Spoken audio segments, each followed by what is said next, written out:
नमस्कार दोस्तों। कल हमने definition of the public international law के बारे में बताया। बहुत ही सरल ट्रिक से हमने समझाया है। यदि वो वीडियो नहीं देखे हैं तो ज़रूर वो वीडियो देख लें। आज बहुत इम्पॉर्टेंट टॉपिक पर चर्चा करेंगे। मैं कुछ ट्रिक भी बताऊंगा। यहाँ से एक प्रश्न जरूर पूछा जाता है। देखिएगा, definition of the public international law में एक क्वेश्चन आता है और एक क्वेश्चन पूछा जाता है sources of the public international law. International law लिख देते हैं यहाँ पर, जो है इंटरनेशनल लॉ। ये बहुत इंपॉर्टेंट है। क्या सोर्सेस है, यहाँ से क्वेश्चन जरूर पूछा जाएगा।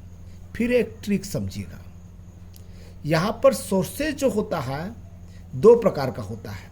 दो प्रकार का, एक प्राइमरी सोर्सेस होता है, प्राइमरी सोर्सेस, और दूसरा सेकेंडरी सोर्सेस। जैसे किसी भी नदी का एक स्रोत होता है तो उसमें भी एक प्राइमरी सोर्सेस होता है, एक सेकेंडरी सोर्सेस होता है। प्राइमरी सोर्सेस का मतलब जहां से वो ओरिजिनल निकल रहा है, और सेकेंडरी का मतलब एक कोई प्राइमरी है उसमें एक सेकेंडरी यानी कि एक दूसरा नदी उसके साथ में मिल रहा है। आप ये भी कह सकते हो। दूसरा चीज़ें बहुत ही सिंपल ढंग से मैं आपको बता रहा हूं। यदि हम लॉ में प्राइमरी सोर्सेस की बात करते हैं, जैसे संसद का एक्ट है, संसद का एक्ट होता है, ऑर्डिनेंस होता है, ये प्राइमरी सोर्सेस होता है। ऑर्डिनेंस जो है, अधिनियम, अध्यादेश, ऑर्डर, ये सब प्राइमरी सोर्सेस होता है। ठीक है। जब हम लोग डोमेस्टिक लॉ की बात करते हैं, सेकेंडरी में क्या होता है, बुक्स, पुस्तक जो है, बुक्स में जो लिखा रहता है, आलोचनाएं, आलोचनाएं जो है एक प्रकार के, ठीक है, सेकेंडरी सोर्सेस होता है। ये आपके कोर्ट के जो प्रोसीडिंग होता है, कोर्ट प्रोसीडिंग, ये भी प्राइमरी सोर्सेस होता है। अब तो ये हमारे जो है डोमेस्टिक लॉ यानी कि अपने देश के कानून का प्राइमरी और सेकेंडरी सोर्सेस पढ़ा। लेकिन इंटरनेशनल लॉ में जो सोर्सेस होता है वो भी प्राइमरी सोर्सेस होता है, इसमें भी प्राइमरी सोर्सेस होता है, और दूसरा सेकेंडरी सोर्सेस होता है। यहां पर ध्यान दीजिएगा, प्राइमरी सोर्सेज जो होगा एक, क्या कह सकते हैं कि, हाँ, यहां पर देखिएगा, इंटरनेशनल कोर्ट ऑफ जस्टिस के नाम सुने होंगे। International court of justice, international court of justice, इसको हम लोग क्या कहते हैं, ठीक है, आईसीजे कहते हैं, इंटरनेशनल कोर्ट ऑफ जस्टिस। इसका एक स्टैट्यूट्स है, स्टैट्यूट्स है, स्टैट्यूट्स याद रखिएगा। ठीक है। इस स्टैट्यूट्स के आर्टिकल, यहां पर ध्यान दीजिएगा, मैं एक क्रम से बता दे रहा हूं। आर्टिकल 38(1), इसको आपको याद रखना है, 38(1। और ये स्टैट्यूट्स का आर्टिकल 38(1, इसको क्या बोलेंगे, article 38(1) of the statutes of ICJ, statutes of ICJ. ICJ मतलब इंटरनेशनल कोर्ट ऑफ जस्टिस। इसमें 4 प्रकार का दिया हुआ है। 38(1)(a), article 38(1)(b), article 38(1)(c, और एक जो दिया हुआ है इसको हम थोड़ा सा दूर में लिख देते हैं, 38(1)(d). ये जो 4 जो दिया हुआ है ये स्रोत है। ये जो 3 स्रोत है ये प्राइमरी सोर्स है, प्राइमरी स्रोत कहलाता है, सोर्स यानी कि प्राथमिक स्रोत कहलाता है, और ये सेकेंडरी सोर्स कहलाता है, सेकेंडरी सोर्स। ठीक है। सबसे पहली बात जो है आपको पहचानना सीखना है, आर्टिकल 38(1)(a), आर्टिकल 38(1)(b), और आर्टिकल 31C ये प्राइमरी सोर्स है, प्राथमिक स्रोत है। ये इतना शायद आपको समझ में आ गया होगा। क्वेश्चन घुमा के पूछ सकता है, बताइए, बोलेगा पब्लिक इंटरनेशनल लॉ में प्राइमरी स्रोत क्या है, तो आपको बताना है 38(1)A में दिया हुआ है, 38(1)B में दिया हुआ है, 31C में दिया हुआ है। कहेगा प्राइमरी स्रोत नहीं है तो 38(1)D प्राइमरी सोर्स नहीं है, ये सेकेंडरी सोर्स है। अब हम देखेंगे दोस्तों कि ये 38(1)A, 38(1)B, 38(1)C और D में क्या दिया हुआ है, इसको हम जो है यहाँ पर पढ़ते हैं। देखिएगा, आर्टिकल 38(1)A में कन्वेंशन दिया हुआ है। कन्वेंशन यानी कि अभिसमय। ये अभिसमय जो है ये प्राइमरी सोर्स है, इसी के अंतर्गत टीटी भी आ जाता है, संधि। इसको भी आपको समझना है। संधि भी जो है प्राइमरी सोर्स है, कन्वेंशन भी जो है प्राइमरी स्रोत है। आर्टिकल 38(1)B ये कस्टम के बारे में बोलता है। कस्टम्स यानी कि प्रथा, ये प्राइमरी स्रोत है। अब एक एक चीजों को ध्यान देंगे। आर्टिकल 38(1)C यहां पर ध्यान दीजिएगा, जनरल प्रिंसिपल। जनरल प्रिंसिपल जो है ये भी जो है आपको जानिएगा प्राइमरी स्रोत है। ये इतना आपको याद रखना है, प्राइमरी स्रोत। ठीक है। सेकेंडरी स्रोत क्या है? Article 38(1)D judgment. ये जो जजमेंट है ना, इंटरनेशनल कोर्ट ऑफ जस्टिस, वो सेकेंडरी सोर्स है।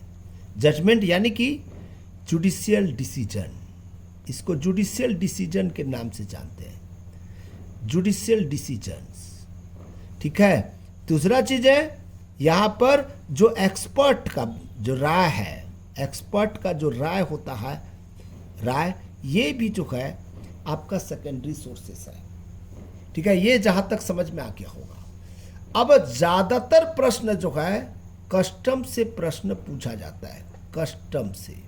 कस्टम, ठीक है। कस्टम यानी कि प्रथागत, प्रथागत जो है या प्रथा जिसको आप लोग कहते हो, यहां से प्रश्न पूछा जाता है। यानी कि पब्लिक इंटरनेशनल लॉ का ये सबसे बड़ा स्रोत है, मुख्य स्रोत माना जाता है, मुख्य स्रोत। अब यहां पर प्रथा को आप लोग जो है ठीक से समझिएगा। एक्चुअली ये कस्टम क्या है? ठीक है। मैं पहले अपने देश की बात बताऊंगा, फिर इंटरनेशनल लॉ की बात बताऊंगा। जैसे उदाहरण के रूप में प्रधानमंत्री की नियुक्ति, प्रधानमंत्री की नियुक्ति कैसे होती है? एक प्रथा है। ठीक है। एक प्रथा के अंतर्गत होगा, यानी कि बहुमत दल के नेता को जो है, देखिएगा ये प्रथा बन गया है, बहुमत दल के नेता। स्पीकर की नियुक्ति कैसे होता है? स्पीकर की नियुक्ति, ठीक है, एक प्रथा के अंतर्गत होता है। ठीक है। स्पीकर की नियुक्ति जो है एक प्रथा है। संसद का जो संचालन चलता है, संसद का संचालन, यह भी प्रथा के अंतर्गत चलता है, संचालन। सुप्रीम कोर्ट की कार्यवाही, सुप्रीम कोर्ट की कार्यवाही, ठीक है, यह भी एक प्रथा के अंतर्गत चलता है। जैसे उदाहरण के रूप में किसी भी कोर्ट में, ठीक है, मान लीजिए कोई स्टेटमेंट लेना होगा, दो पार्टी होता है, एक प्रोसिक्यूशन पार्टी होता है, एक डिफेंडेंट पार्टी होता है, या हम लोग जो है सिविल में वादी और प्रतिवादी बोलते हैं। तो सबसे पहला जो स्टेटमेंट देगा, अपनी बात रखेगा, कहां से प्रारंभ करेंगे? अब वादी से प्रारंभ करें कि प्रतिवादी से प्रारंभ करें, कोई कानून में नहीं दिया हुआ है, लेकिन हम हमेशा वादी से प्रारंभ करते हैं। कोर्ट की कार्यवाही जो होती है वादी से प्रारंभ होता है, न कि प्रतिवादी से प्रारंभ होगा। अभी आपने देखा होगा पटना हाई कोर्ट का एक जस्टिस ने कहा शायद मध्य प्रदेश हाई कोर्ट का भी एक जस्टिस ने कहा है कि आप दिल्ली से आए हैं, आप दिल्ली से आए हैं, ठीक है, क्या दिल्ली हाई कोर्ट में प्रतिवादी का बयान पहले लिया जाता है? यदि वहां पहले लिया जाता होगा तो लिया जाता होगा, लेकिन हमारे मध्य प्रदेश हाई कोर्ट में वादी से पहला बयान लिया जाता है। देखिएगा, ये भी एक कस्टम है।